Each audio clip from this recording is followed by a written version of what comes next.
Concrete भरा गया। ये वो कंक्रीट होती है जिसका इस्तेमाल बड़े बड़े डैम बनाने में किया जाता है।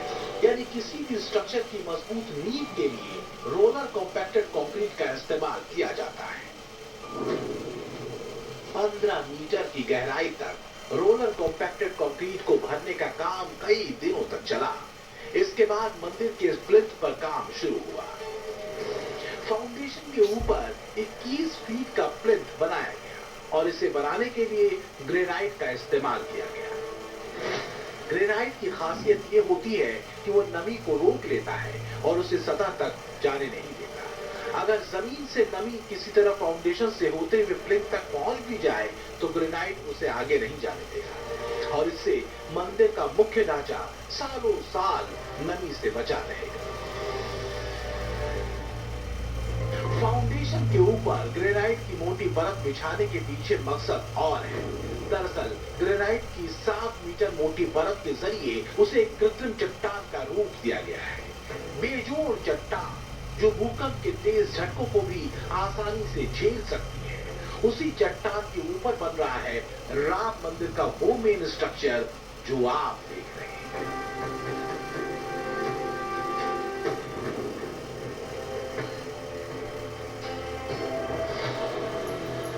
राम मंदिर के स्ट्रक्चरल डिजाइन की बात करें उससे पहले ये जान लीजिए कि सीबीआरआई को जब ये जिम्मेदारी दी गई तो उसने मंदिर निर्माण से पहले कई तरह के सर्वे किए।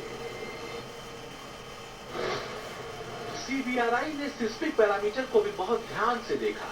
सिस्मिक पैरामीटर का मतलब है कि उस इलाके में भूकंप आने की क्या संभावना है और कितनी तीव्रता का भूकंप आ सकता है।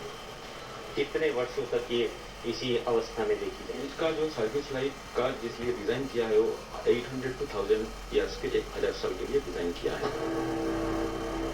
सिस्मिक पैरामीटर पर जांचने के बाद मंदिर के निर्माण में इन बातों का ध्यान रखा गया कि उसे भूकंप से कोई नुकसान न हो। राम मंदिर के ग्राउंड फ्लोर पर जो कॉलम बनाए गए हैं वो भी भूकंप जैसी प्राकृतिक आपदाओं को ध्यान में रखकर ही बनाए गए हैं। ग्राउंड फ्लोर पर ट्रिपल कॉलम का इस्तेमाल किया गया है ताकि मंदिर को सिस्मिक रेजिस्टेंस प्रोवाइड किया जा सके। सरल शब्दों में कहें तो ट्रिपल कॉलम के इस्तेमाल से मंदिर पर भूकंप के बड़े झटकों का भी कुछ खास असर नहीं होगा।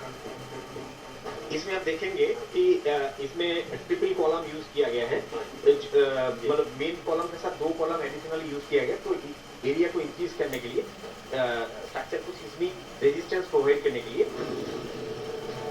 अगले 1000 साल तक राम मंदिर न सिर्फ दुरुस्त हालत में बना रहेगा बल्कि उसकी खूबसूरती भी बरकरार रहेगी। इस खूबसूरती पर बंसी पहाड़पुर के पत्थर 4 चांद लगाते हैं।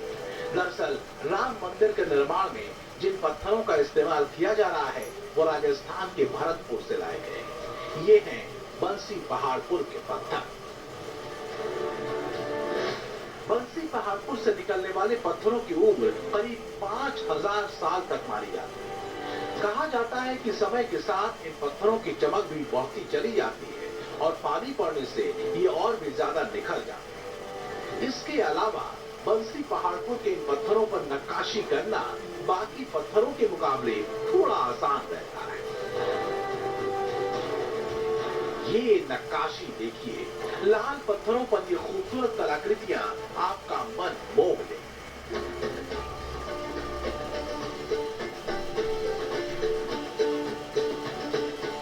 जब आप राम मंदिर में प्रवेश करेंगे तो इन कलाकृतियों से नजरें हटा नहीं पाएंगे। ऐसा लग रहा है जैसे किसी ने बंसी पहाड़पुर के पत्थरों पर पूरे संसार को घेर दिया। मंदिर की दीवारें जिस कालजयी पत्थर से बन रही हैं, वो अगले 5000 साल तक सही सलामत रहेगा। तो फिर राम मंदिर का भला कोई क्या बिगाड़ सकता है? मगर सिर्फ भूकंप से निपटने की क्षमता किसी इमारत के 1000 साल तक खड़े रहने की गारंटी नहीं होती। किसी भी इमारत में जो मटेरियल इस्तेमाल होता है उसकी भी एक समय सीमा यानी ड्यूरेबिलिटी होती है। और राम मंदिर का निर्माण करने वाली संस्था सीबीआरआई को ये बात बहुत अच्छे तरीके से पता है। इसीलिए सीबीआरआई ने ये सुझाव दिया कि मंदिर निर्माण में न तो लोहे का इस्तेमाल किया जाए, न ही इसके लिए स्टील का इस्तेमाल किया जाए और न ही का इस्तेमाल किया जाए। क्योंकि पानी के संपर्क में आने से लोहे पर जंग लगने लगता है। स्टील भी ऐसी धातु है जो वक्त के बाद खराब होने लगती है और कंक्रीट की भी अपनी सेल्फ लाइफ है। ऐसे में अगर प्रभु श्री राम के मंदिर को अगले 1000 साल तक के लिए एकदम दुरुस्त हालत में रखना है तो इन चीजों का इस्तेमाल तो बिल्कुल भी नहीं हो सकता। इसलिए राम मंदिर के निर्माण में न तो लोहे की सरिया लगाई गई, न ही किसी कोने में स्टील का इस्तेमाल हुआ और कंक्रीट को तो जरा भी इस्तेमाल नहीं किया गया। तो आपके मन में भी सवाल उठ रहे होंगे कि बिना सीमेंट, बिना सरिया इतने बड़े राम मंदिर का निर्माण कैसे हो रहा है? आखिर ऐसी कौन सा मैकेनिज्म है जिससे इतने बड़े भव्य राम मंदिर का निर्माण किया जा रहा है? ऐसी कौन सी बेजोड़ टेक्निक है जिससे राम मंदिर की दीवारों पर बड़े बड़े पत्थरों को आपस में रखकर जकड़ा रखा जा रहा है? इसका सीधा और सरल जवाब है ये स्टोन इंटरलॉकिंग मैकेनिज्म। दरअसल मंदिर के निर्माण के लिए जिन पत्थरों का इस्तेमाल किया जा रहा है उनमें एक खास तरह का खांचा बनाया गया है। जब एक पत्थर को दूसरे के ऊपर या उसकी एक साइड रखा जाता है तो ये खांचे आपस में फंस जाते हैं।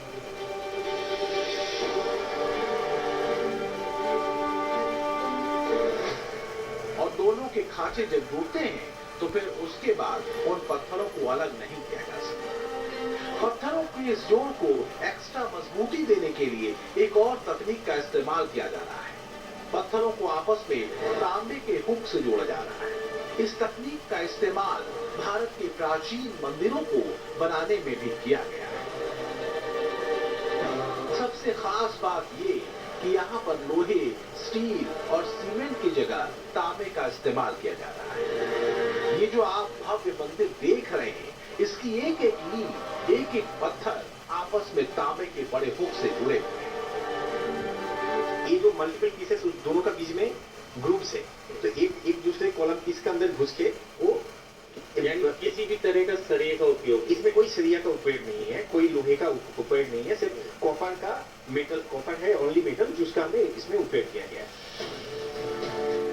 अब तक आप ये समझ गए होंगे कि राम मंदिर की भव्यता केवल दिखने तक सीमित नहीं है बल्कि इसके निर्माण में भी एक नायाब इंजीनियरिंग का इस्तेमाल किया गया है जो अगले 1000 साल तक ठीक वैसा ही दिखेगा जैसा कि आप इसे आज देख रहे हैं।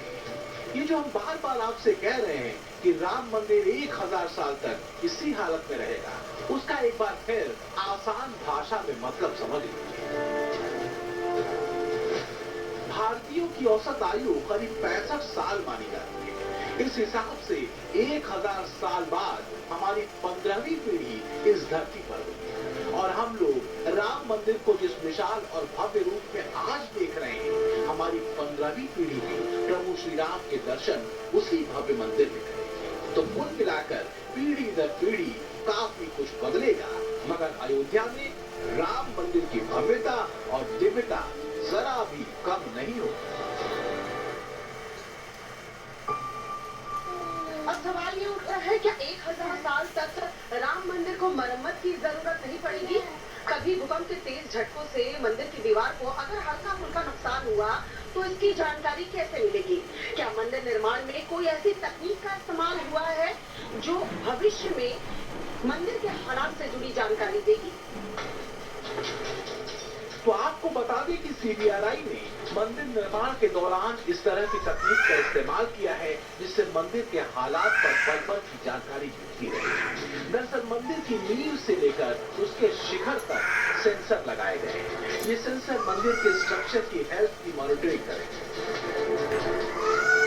दरअसल अगले 1000 साल तक पूरे मंदिर की हेल्थ मॉनिटरिंग की जाएगी। इसके लिए मंदिर की नींव, कॉलम और दीवारों पर खास सेंसर लगाए गए हैं।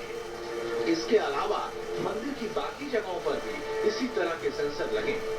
अब अगर कभी किसी तेज भूकंप से मंदिर की दीवारों को जरा भी नुकसान होगा तो वहां लगे सेंसर तुरंत ये जानकारी दे देंगे कि मंदिर के इस हिस्से में मरम्मत की जरूरत है। इसका जो स्ट्रक्चरल हेल्थ मॉनिटरिंग होता है, जगह जगह पे सेंसर्स लगे हुए हैं, वो काम भी सीबीआरआई ने किया है।